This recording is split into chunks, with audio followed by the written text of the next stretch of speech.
Hello, RJ. Si Lynette to. Hello, Lynette? Kumusta si Annalyn? Pinagkatiwala ko sa iyo yung anak ko. Tapos ano? Umuwi siya dito mag-isa na 10 oras ng gabi? Alam mo naman delikadong panahon ngayon, hindi ba? Lynette, pasensya ka na. Hindi ko gustong umuwi si Annalyn. Alam mo naman kasi na hindi talaga pwede magsama si Zoe at saka si Annalyn. Dapat kasi pinauwi mo na lang yung anak ko. Dapat hindi mo na siya dyan pinatulog. Eh di sana, hindi mo masagasaan yung anak ko. Sinisisi mo ba si Zoe? Hindi masasaktan ni Zoe si Annalyn. Imposible yung sinasabi mo. Dahil kahit noon pa man, palagi na lang niya sinasaktan si Annalyn. Simula ngayon, hindi na ako papayag na makipagkita si Annalyn sa'yo sa poder mo. Gusto mo makipagkita sa anak ko? Pwes, maghanap ka ng lugar na hindi siya masusundan ni Moira at ni Zoe. Lynette, pasensya ka na. I wasn't able to fulfill my promise to take care of Annalyn. Lynette, ayoko sana mag-away tayo. Pero may pinagdadaanan si Zoe. Alam mo naman kung ano nangyari sa amin ni Moira. Dinadamdam niya yun. RJ! Kahit walang pinagdadaanan si Zoe, galit talaga siya kay Annalyn. Lynette, I understand. Nanay ka ni Annalyn. Anak ko rin naman siya eh. Pero mas gusto ko, magkaayos yung magkapatid. Alam mo, RJ, kahit noon pa, palagi na lang kami sinasaktan ni Moira at ni Zoe. Pero ni minsan, hindi pa sila nagsusori sa amin. Ilang beses na kami muntik mamatay. Pero kahit isang sorry, wala kaming matanggap. Lynette, pasensya na. Pero pwede ba? Ako na lang hihingi ng sorry para sa kanila. Walang kwenta yung sorry mo kung paulit-ulit lang kami sinasaktan ng pamilya mo. Alam mo, kung magsusorry ka, dapat hindi inuulit-ulit ang mga kasalanan. Hello? Lynette? Hello?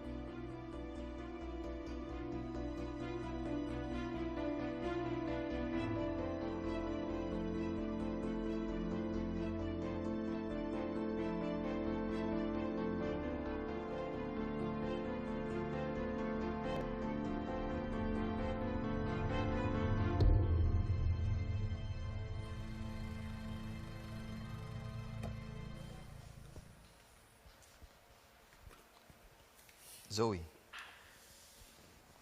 bakit ka nag-empake? Kay Mami po to.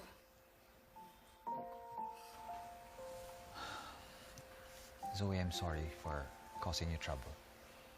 It's not Annalyn's fault. It's all on me. Dad, please, pwede ba? Huwag mo nang protektahan si Annalyn. Si Annalyn at saka yung nanay niya yung rason kung bakit nasira yung pamilya natin.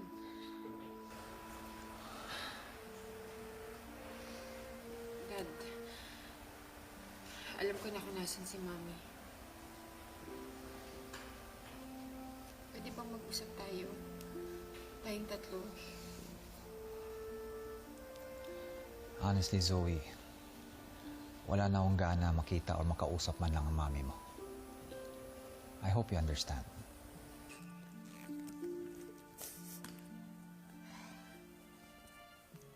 Please. Please, I'm begging you. Alam mo ba, feeling ko bumabalik na yung depression ko. Dahil sa nangyayari sa pamilya natin. Kaya Dan, please puntahan natin si Mami. Please, kausapin mo siya. Please, sige na. God. Please. Please, Daddy.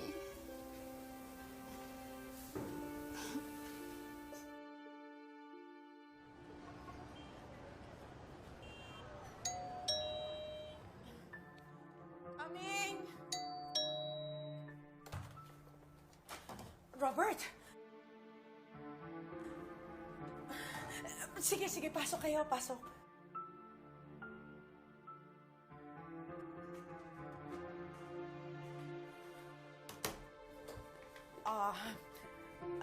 Can I offer you something to drink? Water, coffee, a drink? Stop the drama, Moira. I'm just here dahil sa pakiusap ni Zoe. Pero uunahan na kita. Hindi ako naniniwala sa kung ano man ang sasabihin mo. Dad, please, pakinggan mo muna si Mami.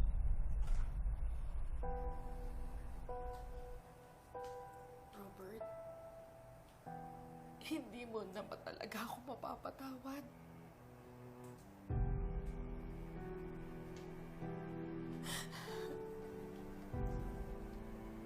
Moira, pwede ba? Tumayo ka na. Wala nang epekto sa akin yan.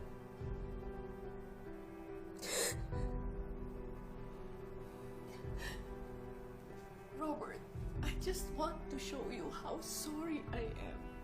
Please, please, patawarin mo na ako.